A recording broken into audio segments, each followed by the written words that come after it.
الحمد لله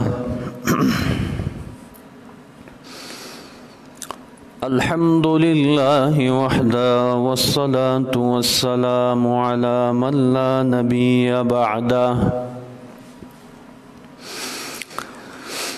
أما بعد فأعوذ بالله من الشيطان الرجيم بسم الله الرحمن الرحيم حاميم والكتاب المبين إنا أنزلناه في ليلة مباركة إنا كنا منذرين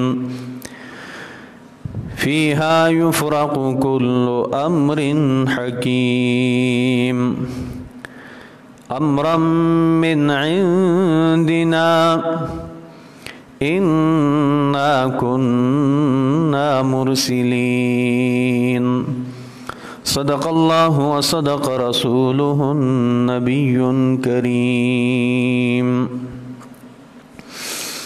سامعین محترم، برادران اسلام،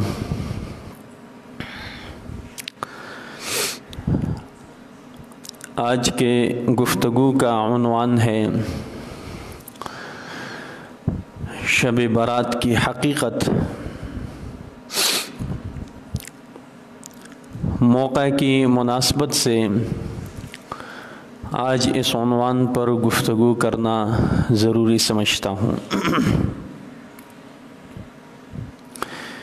کیونکہ اس حوالے سے مسلمانوں کے اندر بہت ساری خامیاں اور بے اعتدالیاں ہیں۔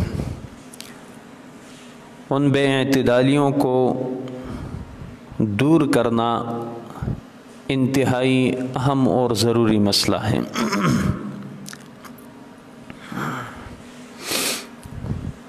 جو آیت میں نے آپ کے سامنے تلاوت کی سورہ دخان کی،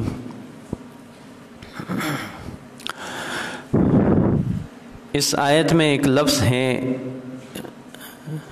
اِنَّا أَنزَلْنَاهُ فِي لَيْلَةٍ مُبَارَكَةٍ، لیلہ مبارکہ، برکت والی رات۔ یہ آیت میں نے صرف لوگوں کے غلط اعتقاد کو دور کرنے کے لیے تلاوت کی ہے۔ اس مقصد کے لیے میں نے تلاوت نہیں کی کہ اس سے شب برات کی فضیلت ثابت ہے۔ عموماً یہ آیت پیش کی جاتی ہے اس حوالے سے کہ اس آیت میں لیلہ مبارکہ سے مراد شعبان کی 15ویں شب ہے، جس کو لوگ شب برات کے نام سے جانتے ہیں۔ تو میں آج انشاءاللہ اعتدال کی بات آپ کے سامنے رکھوں گا اور بہت سارے اشکالات کا جواب بھی انشاءاللہ ملے گا اللہ کے توفیق سے۔ پہلی بات تو یہ ہے، اللہ تعالیٰ کا ارشاد ہے، پہلے آیت کا ترجمہ سمجھے، اِنَّا أَنزَلْنَاهُ فِي لَيْلَةٍ مُبَارَكَةٍ، ہم نے اس قرآن کو اتارا برکت والی رات میں۔ برکت والی رات میں ہم نے اس قرآن کو نازل کیا۔ بات یہ ہے۔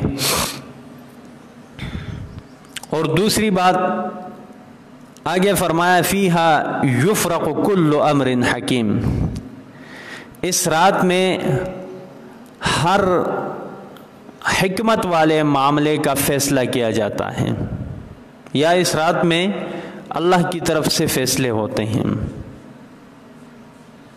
امرا من عندنا، یہ اللہ کے اجازت سے اور اللہ کے حکم سے ایسا ہوتا ہے، جو اللہ تعالیٰ فرشتوں کو حکم دیتے ہیں۔ آیت کا میں نے صرف خلاصہ سمجھایا۔ مفسرین میں جمہور مفسرین فرماتے ہیں کہ اس آیت میں لیلہ مبارکہ سے مراد لیلۃ القدر ہے جو رمضان میں ہے، شعبان کی 15ویں شب نہیں ہے۔ کن کے نزدیک؟ جمہور مفسرین کے نزدیک، اکثر مفسرین کے نزدیک۔ صرف حضرت عکرمہ سے ایک روایت منقول ہے، حضرت عکرمہ جو ابن عباس کے شاگرد ہیں، صرف وہ فرماتے ہیں کہ یہاں لیلہ مبارکہ سے مراد شعبان کی 15ویں شب ہے، یعنی شب برات ہے۔ صرف ایک حضرت عکرمہ سے ثابت ہے، باقی کسی سے ثابت نہیں۔ جمہور مفسرین اس کے قائل ہیں کہ یہاں اس سے مراد کیا ہے؟ لیلۃ القدر ہے جو رمضان میں ہوتی ہیں۔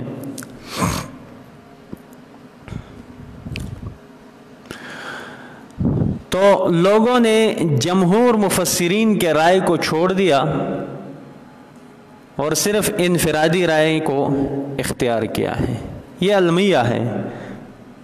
اور پھر اس کے بعد اپنی مقصد کے لیے ایسی خرافات اور فضولیات کو اس رات کا اور اس کی عبادتوں کا حصہ بنایا کہ بس یا اسفا، کیا کہہ سکتے ہیں؟ افسوس کے سوا کچھ نہیں کہہ سکتے۔ تو یہ بات ذہن میں رکھیں کہ لیلہ مبارکہ سے مراد لیلۃ القدر ہے جو رمضان میں ہے۔ وجہ کیا ہے؟ یہاں بات کیا ہو رہی ہے کہ ہم نے اس قرآن کو اتارا لیلہ مبارکہ میں، تو آپ مجھے بتائیں قرآن کریم میں یا حدیث میں، کسی بھی حدیث میں یہ بات ثابت ہے کہ اللہ تعالیٰ نے قرآن کریم کو شعبان کی 15ویں شب کو نازل کیا؟ کسی آیت میں بھی نہیں ہے، کسی حدیث میں بھی نہیں ہے، ضعیف حدیث میں بھی نہیں ہے۔ اور بات تو یہ ہے، دوسری جگہ پر، کئی جگہوں پر اللہ تعالیٰ کا ارشاد ہے، فرمایا شہر رمضان الذی انزل فیہ القرآن، ہم نے قرآن کریم کو رمضان کے مہینے میں اتارا۔ ایک بات، شعبان کی 15ویں شب میں نہیں اتارا، کس میں اتارا؟ رمضان کے مہینے میں۔ اور پھر پوری سورت ہے سورہ قدر، فرمایا انا انزلناہ فی لیلۃ القدر، ہم نے قرآن کو لیلہ قدر میں نازل کیا ہے۔ لیلۃ القدر سے مراد کیا ہے؟ جو وہی رات ہے جو رمضان میں آتی ہیں، اور جس کے بارے میں رسول اللہ صلی اللہ علیہ وسلم کے ارشادات ہیں کہ اس کو تلاش کرو، آخری عشرے میں کیا کرو؟ تلاش کرو۔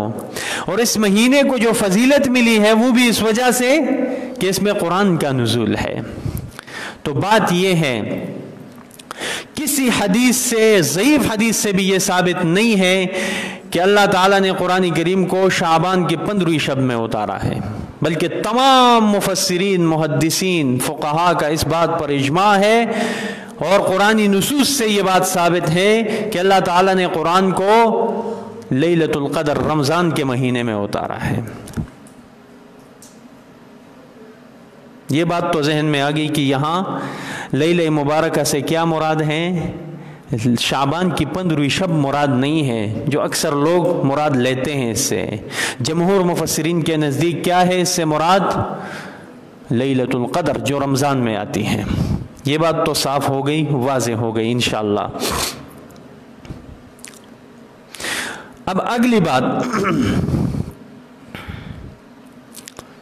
امت کی بے اعتدالیاں، لوگوں کی، مسلمانوں کی بے اعتدالیاں۔ کچھ لوگ تو ایسے ہیں کہ جو سرے سے اس رات کی فضیلت سے انکار کرتے ہیں، فضیلت ہی نہیں ہے اس رات کی۔ کچھ لوگ ایسے ہیں جو اس رات کی فضیلت کو ایسے بڑھا چڑھا کر بیان کرتے ہیں، اور پھر اس کی وجہ سے خاص قسم کی عبادات بھی اس رات میں کرتے ہیں، اور اس کو باعث اجر و ثواب سمجھتے ہیں، جس کا شریعت سے اور اسلام سے کوئی تعلق نہیں ہے، اپنی طرف سے عبادات کے خاص طریقے مقرر کرتے ہیں۔ تو یہ دونوں باتیں بے اعتدالیہ ہیں۔ میں اس بات کو مانتا ہوں، تسلیم کرتا ہوں کہ شب برات کے حوالے سے جتنی بھی روایات ہیں وہ سب ضعیف ہیں، جتنی بھی روایات ہیں۔ کہ نبی علیہ الصلوۃ والسلام نے اس رات میں بعض اعمال کا اہتمام کیا، جیسے روزے رکھے، پوری رات عبادت میں گزاری، جنت البقیع تشریف لے گئے. یہ ساری باتیں ہیں روایات میں، لیکن حقیقت یہ ہے کہ یہ تمام روایات سند کے اعتبار سے بہت ضعیف ہیں. لیکن چونکہ اس کو بہت ساری احادیث کے ذریعے سے تائید حاصل ہے، جس کی وجہ سے اس کی کمزوری دور ہو جاتی ہے. بس ہم یہ کہہ سکتے ہیں اس کی فضیلت ہے، اور اس کی اگر فضیلت ہے بھی تو نبی علیہ الصلوۃ والسلام نے جو طریقہ اختیار کیا ہے اسی کو اختیار کرو، آگے مت بڑھو بھائی.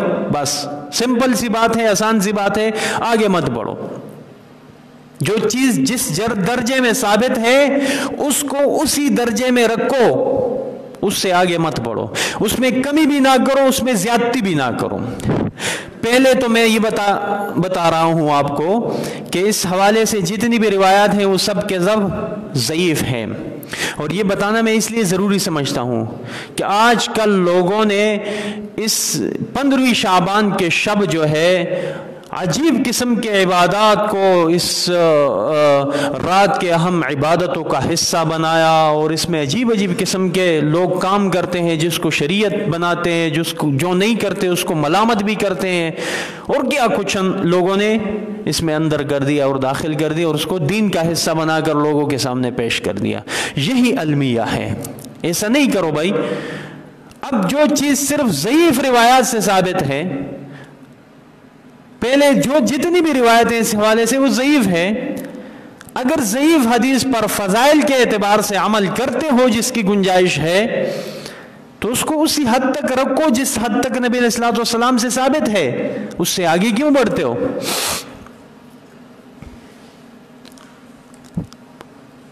اور اس کے علاوہ دوسری بات، اس شب میں لوگ خاص قسم کی عبادات کرتے ہیں.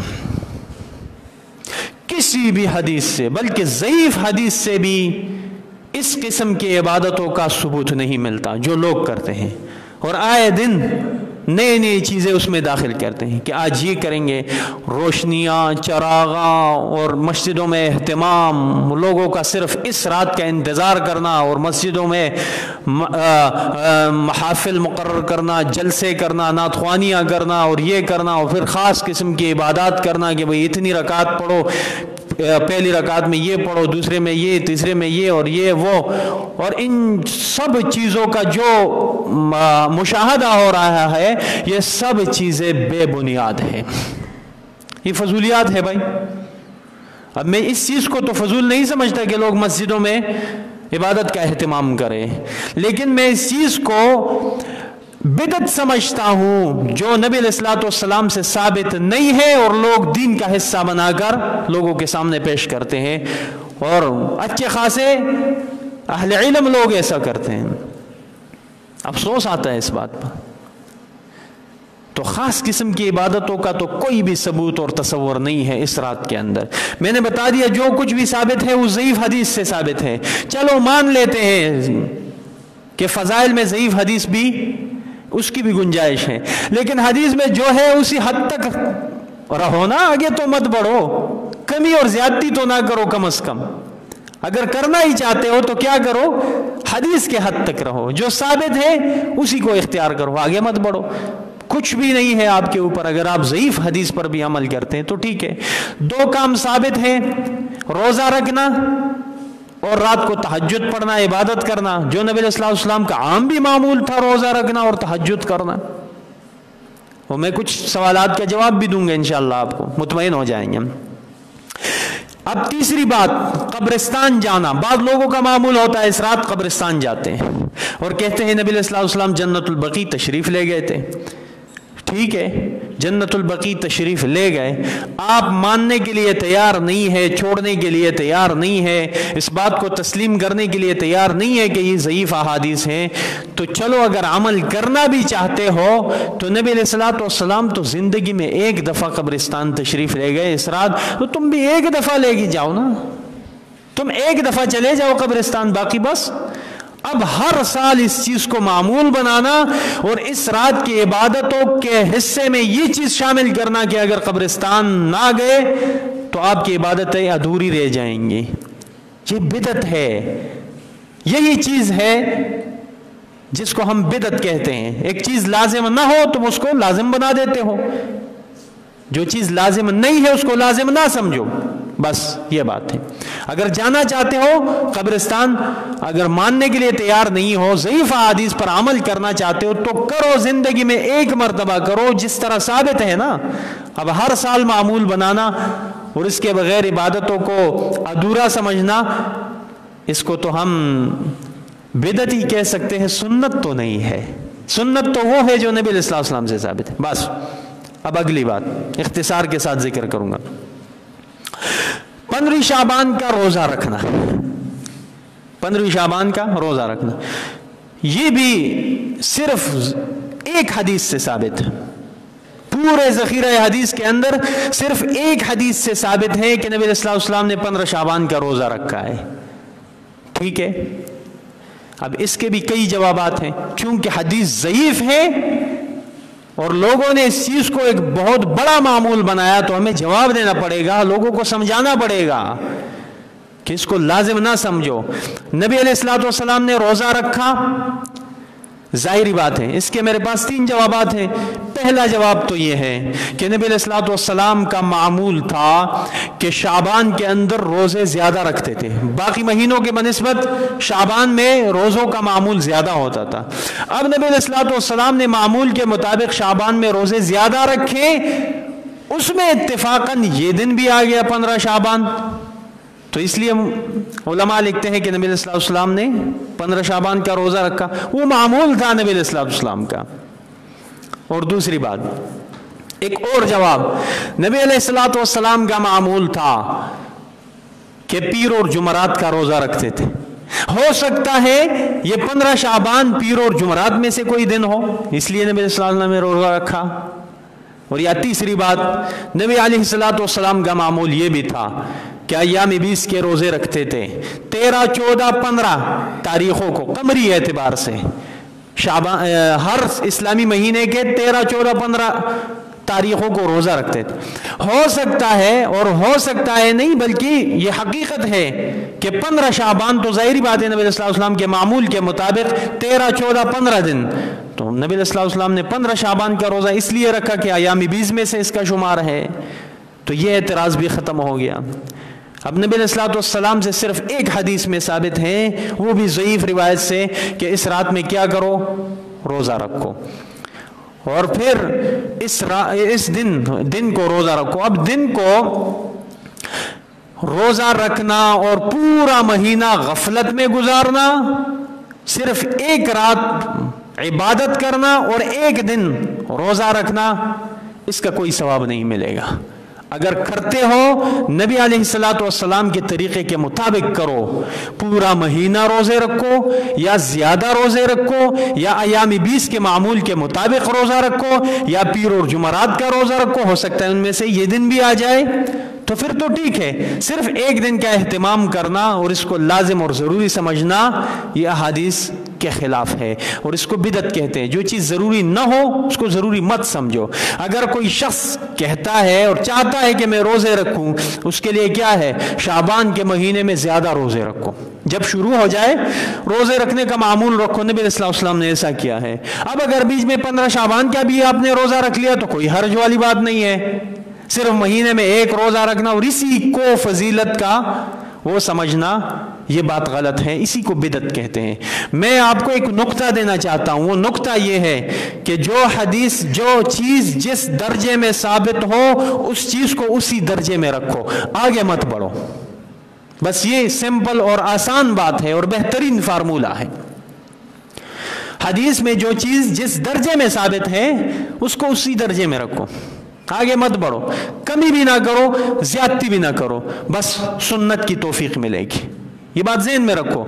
آج لوگوں نے سنت کا حلیہ بگاڑ دیا بدعتوں کی وجہ سے، اتنے بدعات شروع ہو گئے اور آئے دن نئی نئی چیزیں بدعت کے طور پر دین کے نام پر لوگ اس میں شامل کرتے ہیں اور پھر اس کو دین کہتے ہیں. جیسے شب برات کے اندر لوگ کیا کچھ نہیں کرتے، اب لوگ اس دن میں روشنیاں کرتے ہیں، مسجدوں کو سجاتے ہیں، ناتخوانیاں کرتے ہیں اور محفلیں بناتے ہیں مسجدوں کے اندر، اور پھر اس سے بڑھ کر باہر لوگ جو ہے وہ کرتے ہیں، فائرنگ کرتے ہیں، پٹاخے اور ان چیزوں کا معمول ہوتا ہے. کیا ان سب چیزوں کو ہم دین کا حصہ بنائیں؟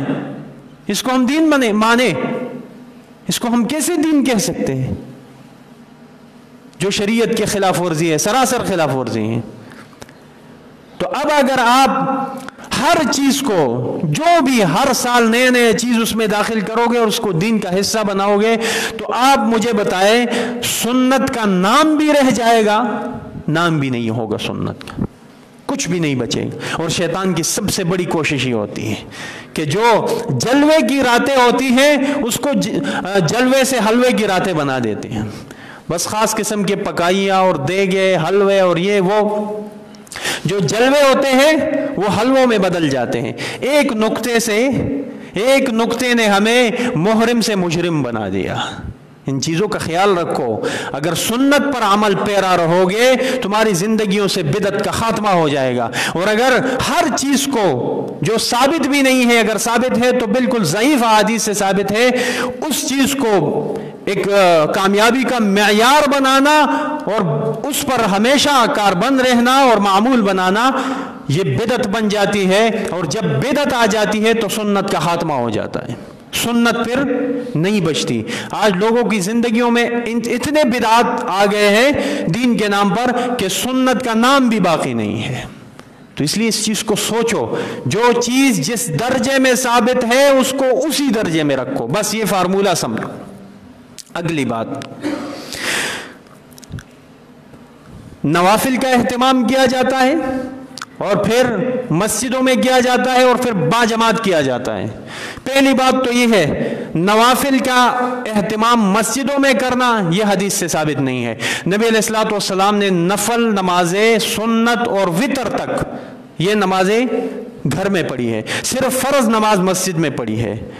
اور پھر نفل نماز کا اتنا اہتمام کرنا، لوگوں کا جمع ہونا اور پھر باجماعت نفل نماز پڑھنا اور پھر خاص طریقوں سے پڑھنا، یہ تو کسی ضعیف روایت سے بھی ثابت نہیں ہے. ضعیف روایت سے. اور جو چیز ضعیف روایت سے بھی ثابت نہ ہو اس کو دین کا حصہ کیسے سمجھتے ہو؟ اگر کوئی اس رات اللہ کے توفیق سے نفل پڑھنا چاہتا ہے تو گھروں میں پڑھو. اور نفل کے بارے میں امام ابو حنیفہ رحمہ اللہ کا فرمان ہے کہ نفل کی قدر کیا کرو اور اس کی ناقدری سے بچو.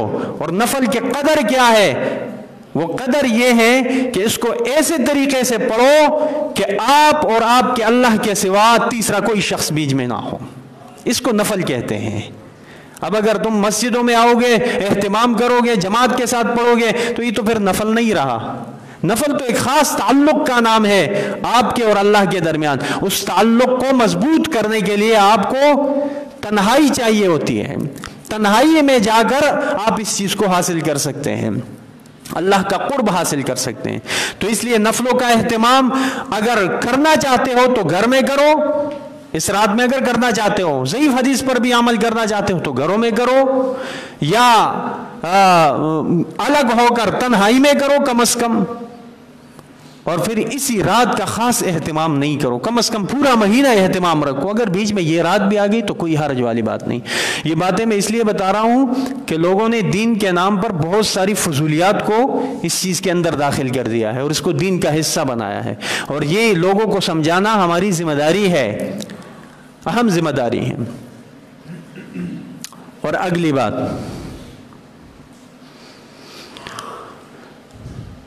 نبی علیہ الصلوۃ والسلام سے جو چیز ثابت ہے وہی کرو. کیا ثابت ہے؟